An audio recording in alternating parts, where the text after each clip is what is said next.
Hi అండి, నమస్తే. Welcome back to Vivi kitchens. నేను మీ వర్ధిని విజయ్. ఈరోజు మన కిచెన్లో పిల్లలు ఎంతో ఇష్టంగా కొనుక్కొని తినేటటువంటి కుర్కురేని ఇంట్లోనే హెల్దీగా ప్రిపేర్ చేసుకునే ప్రాసెస్ని చూపించబోతున్నానండి.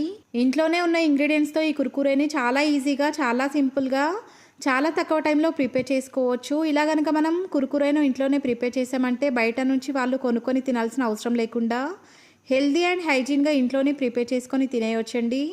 ఈ కుర్కురేని పిల్లలకి ఈవినింగ్ స్నాక్స్లోకి కానీ లేదా స్నాక్స్ బాక్స్లోకి కూడా ఇవ్వచ్చు. ఈ కుర్కురే టేస్ట్ మాత్రం సూపర్గా ఉంటుంది. ఇలా కనుక కుర్కురేని చేశారంటే ఇక బయట కొనుక్కొని తినాల్సిన అవసరం లేదు. మరి లేట్ చేయకుండా ఈ కుర్కురేని ప్రిపేర్ చేయడం కోసం ప్రాసెస్ స్టార్ట్ చేసేద్దాం. ముందుగా స్టవ్ వెలిగించి స్టవ్ పైన ఒక ప్యాన్ని పెట్టి మంటను లో ఫ్లేమ్లోకి అడ్జస్ట్ చేసుకొని ఆ ప్యాన్లోకి ఒక కప్పు దాకా బియ్యం పిండిని వేసుకొని మంటను లో ఫ్లేమ్లోకి అడ్జస్ట్ చేసుకొని మాత్రమే 1 మినిట్ పాటు కలుపుకుంటూ ఈ పిండి మొత్తాన్ని కూడా రోస్ట్ చేసేసుకోవాలి. ఇలా ఫ్రై అయినటువంటి బియ్యం పిండిని ఒక మిక్సింగ్ బౌల్లోకి ట్రాన్స్ఫర్ చేసేసుకోవాలి. ఇప్పుడు ఈ బియ్యం పిండిలోకి 2 టేబుల్ స్పూన్ల దాకా శనగపిండిని కూడా వేసేసుకొని మనం వేసుకున్నటువంటి శనగపిండి మొత్తం కూడా ఈ బియ్యం పిండితో పాటు కలిసిపోయేలాగా స్పూన్తో కలిపేసుకోవాలి.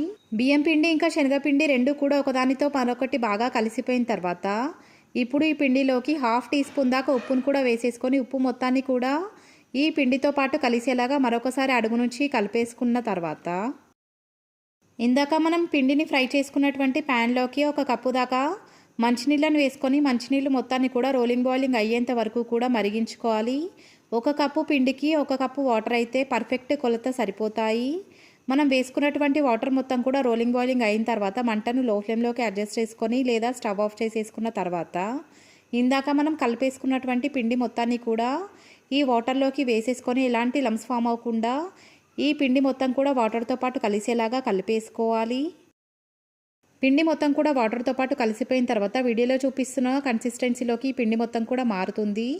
ఇప్పుడు ఈ ప్యాన్ పైన మూత పెట్టి మంటను లో ఫ్లేమ్లోకి అడ్జస్ట్ చేసుకొని 1 to 2 మినిట్స్ పాటు లో ఫ్లేమ్లోనే ఈ పిండి మొత్తాన్ని కూడా ఉడికించుకోవాలి. 2 నిమిషాల తర్వాత ఈ ప్యాన్ పై నుండి మూత తీసి కనుక చెక్ చేసుకున్నట్లయితే వీడియోలో చూపించిన కన్సిస్టెన్సీలోకి ఈ పిండి మొత్తం కూడా మారుతుంది. ఇప్పుడు ఈ పిండి మొత్తాన్ని ఒకసారి అడుగు నుంచి కలిపేసుకొని స్టవ్ ఆఫ్ చేసేసుకోవాలి. ఈ పిండి మిశ్రమం మనం చేతితో ముట్టుకునేంత చల్లారేంత వరకు వెయిట్ చేసిన తర్వాత ఇలా తయారు చేసుకున్నటువంటి పిండి మిశ్రమం మొత్తాన్ని కూడా మిక్సింగ్ బౌల్లోకి వేసేసుకొని చేతితో చపాతీ పిండిని కలుపుకున్నట్టుగా ముద్దలాగా ప్రిపేర్ చేసుకోవడానికి ట్రై చేయాలి. వీడియోలో చూపిస్తున్నట్టుగా ఈ పిండి మొత్తాన్ని కూడా కలిపేసుకున్న తర్వాత ఈ పిండి కన్సిస్టెన్సీ మనకు కావాల్సినట్టుగా వచ్చిందో లేదో ఒకసారి చెక్ చేసుకోవాలి. కొంచెం పిండి మిశ్రమాన్ని చేతిలోకి తీసుకొని దాన్ని పొడుగ్గా కుర్కురే షేప్లోకి వచ్చేలాగా ప్రిపేర్ చేసుకోవాలి. పిండి మనకు కావాల్సినట్టుగా వచ్చిందో లేదో తెలుస్తుంది. ఒకవేళ కనుక మీకు పిండి కాస్త పొరిబారినట్టుగా అనిపిస్తే కాస్త గోరువెచ్చటి వాటర్ని చల్లుకొని ఈ పిండి మిశ్రమం మొత్తాన్ని కూడా కలిపేసుకోవాలి. పిండి మొత్తంతో మీరు ఏ సైజులో అయితే కుర్కురేని ప్రిపేర్ చేసుకోవాలనుకుంటున్నారో అంత సైజుకి సరిపడా పిండిని చేతిలోకి తీసుకొని వీడియోలో చూపిస్తున్న షేప్లోకి ఈ కుర్కురే మొత్తం కూడా ప్రిపేర్ చేసేసుకోవాలి. ఇలా మనం ప్రిపేర్ చేసుకున్నటువంటి కుర్కురేలు అన్నిటిని కూడా ఒక ప్లేట్లోకి వేసుకున్న తర్వాత డీప్ ఫ్రై కోసం ఆయిల్ వేసి వేడి చేసుకున్న తర్వాత మనం ప్రిపేర్ చేసి పక్కన ఉంచుకున్నటువంటి కుర్కురేలు మొత్తాన్ని కూడా ఆయిల్లోకి తగినట్టుగా వేసేసుకొని మంటను హై టు మీడియం ఫ్లేమ్లోకి అడ్జస్ట్ చేసుకొని ఈవెన్గా ఈ కుర్కురేలు అన్నిటిని కూడా ఫ్రై చేసుకోవాలి. మంటను మరీ హై ఫ్లేమ్లోకి అడ్జస్ట్ చేసుకొని కనుక ఈ కుర్కురేలను ఫ్రై చేసుకున్నట్లయితే పైన ఫ్రై అయినట్టుగా అనిపిస్తాయి కానీ లోపల మెత్తగా ఉంటాయి. అలా కాకుండా మంటను మీడియం ఫ్లేమ్లోకి అడ్జస్ట్ చేసుకొని ఈ కుర్కురేలు మొత్తాన్ని కూడా కలుపుకుంటూ ఈవెన్గా ఫ్రై చేసేసుకోవాలి.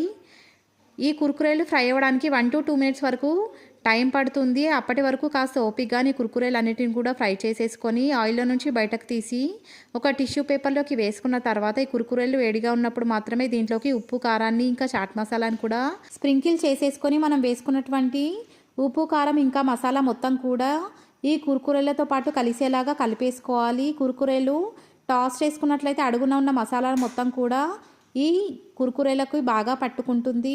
ఇలా ప్రిపేర్ చేసుకున్నటువంటి కుర్కురేను టమాటో సాస్తో కనుక తిన్నట్లయితే ఆ టేస్ట్ మాత్రం సూపర్గా ఉంటుంది. కుర్కురేని ప్రిపేర్ చేసిన తర్వాత వితిన్ 5 మినిట్స్లో ఈ గిన్నె ఖాళీ అవ్వడం ఖాయమండి. అంత రుచిగా ఈ కుర్కురే రుచి అనేది ఉంటుంది. మరికొన్ని పిల్లలు ఎంతో ఇష్టంగా తినే స్నాక్ రెసిపీస్ మన ఛానల్లో అవైలబుల్గా ఉన్నాయి. మీకు కనుక కావాలనుకుంటే వాటి లింక్ కూడా డిస్క్రిప్షన్లో ఇస్తాను. మీకు వీలైతే ఒకసారి చెక్ చేసేయండి. ఈ రెసిపీ కనుక మీకు నచ్చినట్లయితే లైక్ చేయండి, మీ ఫ్రెండ్స్ అండ్ రిలేటివ్స్తో షేర్ చేయండి. ఇలాంటి simple and easy tasty healthy snacks recipes కోసం మన వివి కిచెన్స్ ఛానల్ని సబ్స్క్రైబ్ చేసుకోవడం మాత్రం మర్చిపోకండి. Thanks for watching.